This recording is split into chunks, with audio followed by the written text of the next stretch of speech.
the homeless in America. Announced homelessness. Homeless. There were homeless people. Homelessness. Unsheltered homelessness. Or homeless. To homelessness. An increase in homeless people in Homelessness crisis. For homeless people.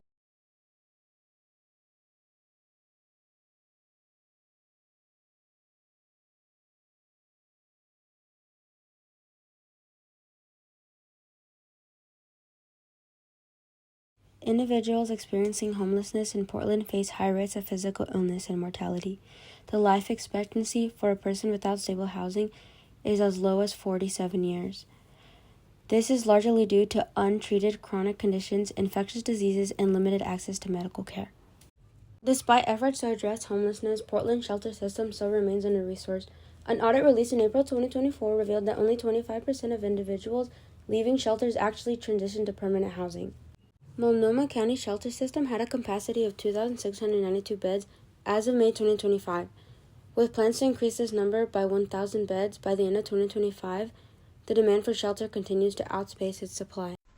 On any given night, according to Impact Northwest, 1 in 165 people in Portland is a homeless person. Because of these high numbers, it can be easy to get lost in the statistics and lose sight of the individual. But we wanted to change that. So that's why we interviewed Damon Dale, a homeless guy living in Portland. Well, of course, like everybody's getting scared, kind of confused, worried, I'm not sure. Just the whole thing is just a pretty scary feeling. What is one thing you wish people knew about you outside of being a homeless person? Because I know there's a lot of people who do stereotypes. Yeah. Well, because the situation with the homeless people are there. There's so many bad actors out there. They just knew that I wasn't like one of those kind of people out there. They're out there stealing all their gasoline and their change out of their cars or whatever they're still doing out there. Ripping off the stores and go like that. Okay, my next question for you is, what are some moments from your past that has shaped who you are today?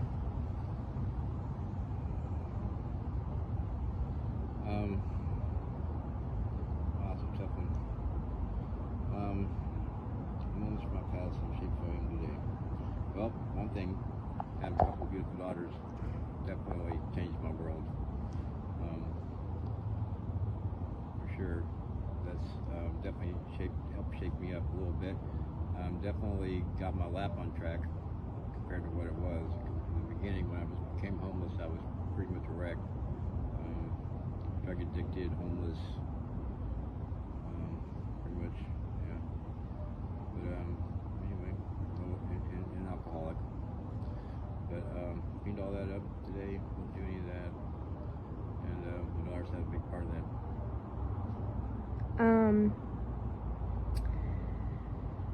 Okay, my last question for you is, how have you found a community or support among others in similar situations?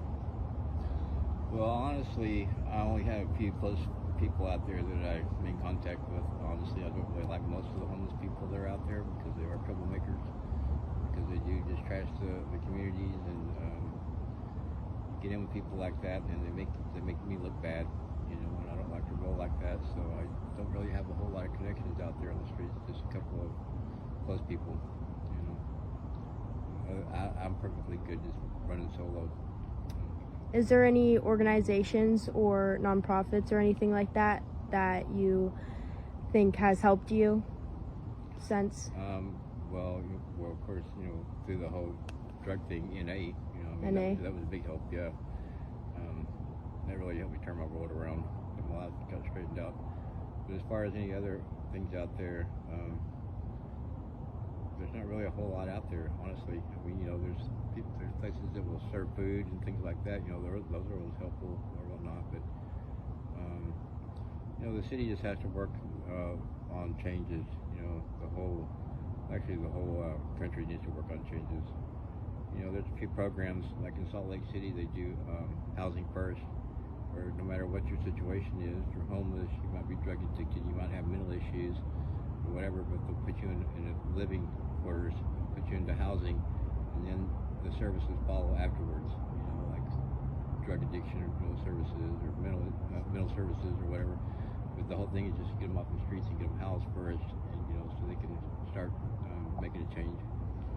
Because I know in your last interview we did with you, you said one of the main issues specifically in Portland isn't enough affordable housing. So would you say another issue on top of that is not enough nonprofits and groups that help the homeless? I would think that with the not enough affordable housing would be, we need to roll down the lines of raising minimum wage, making the wage scale comparable to the housing cost. That's a big issue. People that are making minimum wage in this town can no longer afford like a one-bedroom apartment on their own, and that really sucks. You have to work two jobs or more to be able to sustain an apartment, for yourself, or you have to have a whole bunch of roommates. And that's how I ended up where I'm at, because I personally don't want to. I've done that throughout my life. I'm not going to work like that all my life. To have to bust my butt for two jobs just to pay some greedy landlord, $1,500 for a studio apartment per month. I'm not going to do it. I'm totally fine living in my van, and saving that money and not having to kill myself for somebody else, to better somebody else, because that's all you're doing. Right. Absolutely. Well, that's all I have for you today. Thank you for your time and answering my questions. Yep, you're welcome. Right now, the average rent for a one-bedroom apartment in Portland is over $1,600 a month.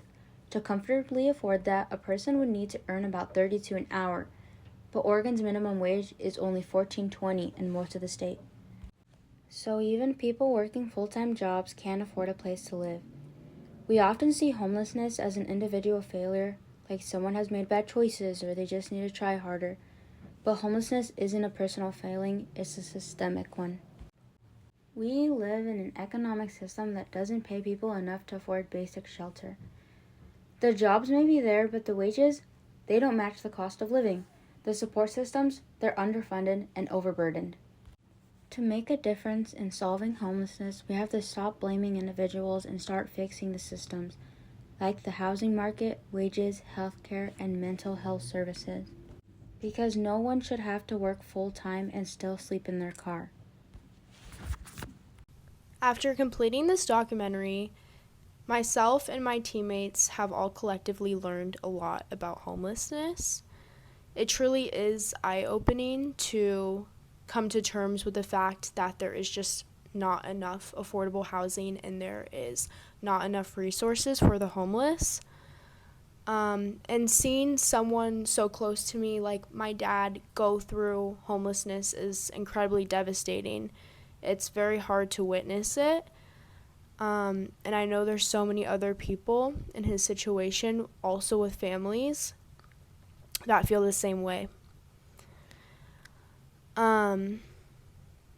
I just have learned so much, doing the interviews with my dad, and he shared stuff that he hasn't told me before, so it's definitely been eye-opening, 100%. I don't think this film is meant to find easy answers or solutions, but to hopefully spark empathy and conversation and just shift in how we see people like my dad, who's homeless. I don't view them as problems. I view them as people, and I hope other people view them in that way as well. These people have dreams and aspirations with names and history and value, and I think it's so important to put into perspective that they're also human, and they're just like us. The only difference is between people with homes and people who don't have homes is, well, that's the difference. Reflecting on everything I've learned, it's really scary thinking that it could be anyone. Literally just hearing Damon's perspective and his views, it changed how I think about homelessness, because I've heard a lot of people joke to say, get a job. Well, obviously that's not going to fix everything. Getting a job is not as easy as it seems, because the easiest available job is a minimum wage job, and that can't even support you to live. And I feel like it's really important that we view it as a system failure, not an individual failure, because that's how it should be addressed. If you just fix a few people's living situations, it's not going to fix everything as a whole. There's still going to be those continued rise rates of homelessness. There's still going to be many people that can support themselves with the jobs that they have. I think a lot of times with houselessness, people seem to focus on the impacts on overall society rather than the individual. I think we focus on how the streets look, what resources are being used. We focus on all these statistics and how it's affecting everyone, but we don't really focus on the individual. Like, yes, a lot of times people do, if it's for shelters or if they're the people who are leading the change and taking charge and taking care of these people, but for the most part, the average person does not think of the life experience that a homeless person has. And there's so many different kinds of homeless people. I've met numerous different ones, talked to numerous ones. Each one has a very unique and real story, but it always seems to come back to high housing costs. And I think we as a society need to do what we can to provide and offer lower housing to keep people off the streets. That would be the fastest way to it. And even more, we need to listen to the stories to make sure everyone's getting the resources that they need and require. What keeps you going on your hardest days, would you say? There again, probably you, my daughter, kid. That and never give up. Bad today, it'd be better tomorrow.